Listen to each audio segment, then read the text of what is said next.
The United States and Germany agreed to deployment of U.S. missiles on German soil. Germany has chosen closer alignment with the U.S. as France is still in the back seat. United States President Ronald Reagan and Soviet Union Premier Mikhail Gorbachev signed the Intermediate Range Nuclear Forces Treaty, the INF Treaty, on December 8, 1987. The treaty was an agreement to withdraw nuclear-capable intermediate and short-range ballistic missiles and ground-launched cruise missiles from Europe. The Soviet Union's destabilizing deployment of the SS-20 IRBM to Europe, along with the U.S. countermove of deploying ground-based launched Tomahawk cruise missiles and the Pershing II MRBM, served as the main motivation for this treaty, and that was greeted by large-scale public protests in West Germany when the missiles were deployed. In 2019, both the United States and Russia scrapped this treaty after the United States accused Russia of violating it. As a result, both the United States and Russia are currently deploying systems that this treaty once banned, and the United States is making the announcement at the Washington NATO Summit on July 9th through 11th, 2024. The United States announced its intention to withdraw from the INF Treaty on February 2nd, 2019, when it submitted its 6-month notice of withdrawal from the treaty. The United States claimed that Russia had violated Article 15 of the treaty by not destroying missile systems that forbade it.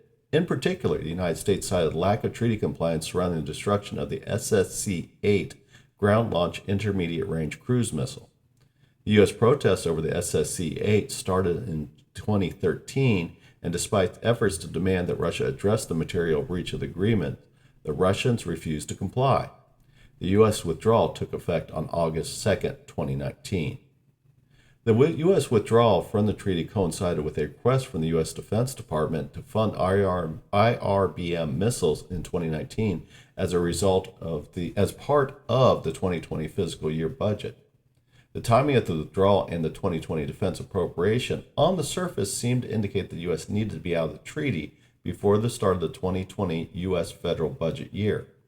It is simple to make that claim by connecting the dots, but since the issue has been ongoing since 2013, the comparison and the claim are not supported. The United States did not need to be out of the treaty before 2020 fiscal year, but the Defense Department request was part of the decision to address a capability gap that appeared by the Russian head start in the development and deployment of the SSC-8 cruise missile. The Russians have also made additional decisions beyond the SSC-8 by developing and deploying the SS-26 Stone, the NATO designation, or the Russian designation of the NK-27 Iskander, a short-range nuclear-capable ballistic missile. The Russians have deployed this weapon throughout European Russia, including in Ukraine, the Russian Baltic enclave of Kaliningrad, the Leningrad military district, and they have been threatened to deploy it close to the Finnish NATO border. The United States responded to Russian deployment of the SS-26 and the SSC-8 with a decision announced in the Washington NATO Summit. The United States announced that it and Germany had reached an agreement to deploy new U.S. missile systems to Germany.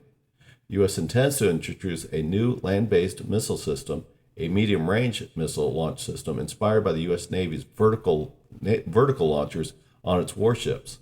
The Typhoon medium-range capability, also known as MRC, will enable the U.S. Army to launch Tomahawk cruise missiles and a ground version of the Navy standard SM-6 multi-capability missile.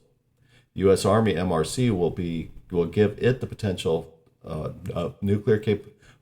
The U.S. Army MRC will give it a potential nuclear capability and a ballistic missile strike capability that it has not had since the implementation of the INF Treaty. When the new longer-range hypersonic missiles is ready for deployment, we expect Typhoon to launch it. The missiles are not intended to be permanently deployed, but they are deployed on a rotating basis or when tensions in the region require deployment of such a weapon system.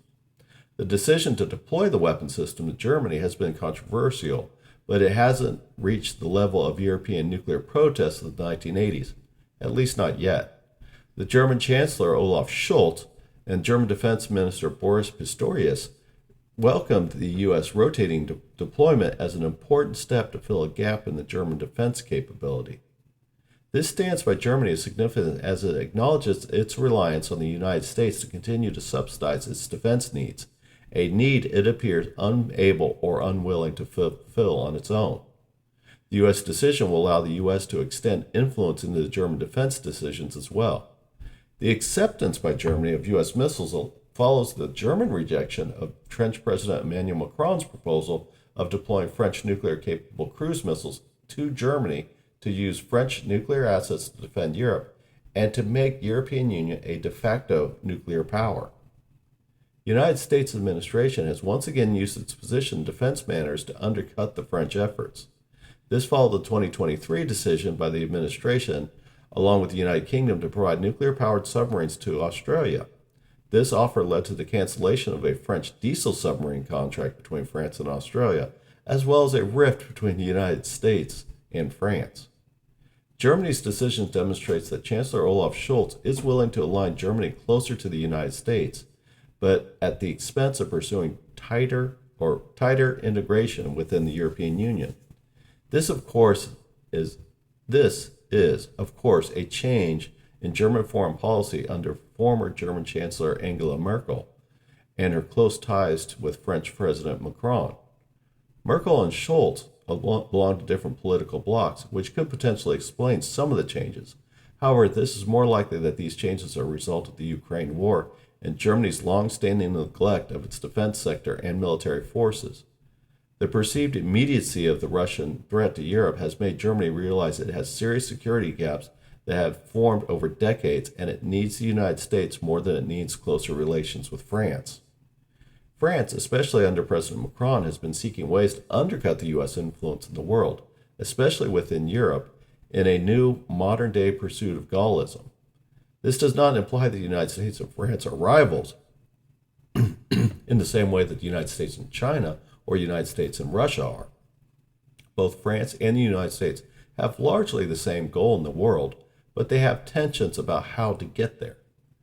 France's position in Europe and the world has been dramatically reduced after its defeat and occupation in 1940 and the dominance of U.S. in Europe after World War II, which has put France in a historically reduced position in geopolitics, and especially European politics, by a non-European country of the United States.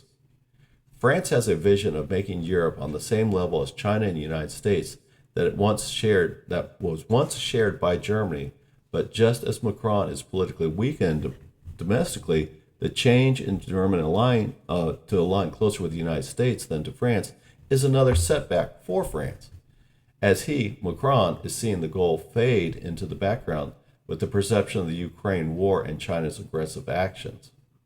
It is too early to determine the public reaction in Germany to the decision to deploy U.S. nuclear-capable missiles again.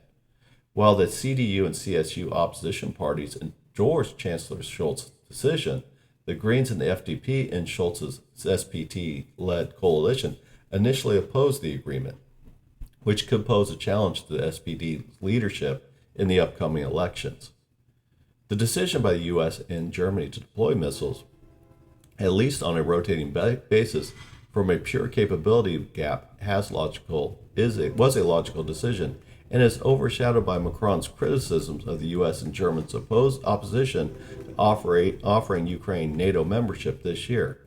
This escalatory decision has elicited expected protests from Russia and represents another step towards erosion of global stability. The U.S.-German alignment, along with the U.S. alignments with Asian powers and closer cooperation with AUKUS, is also leaving France from the outside looking in. Western Europe is increasingly resembling early 1980s, where the rivalry between the U.S. and the Soviet Union shaped decisions that affected Europe, granting Europe, minimal influence due to their security concerns and France's self-imposed exclusion from NATO policy. The more things change, the more they look the same.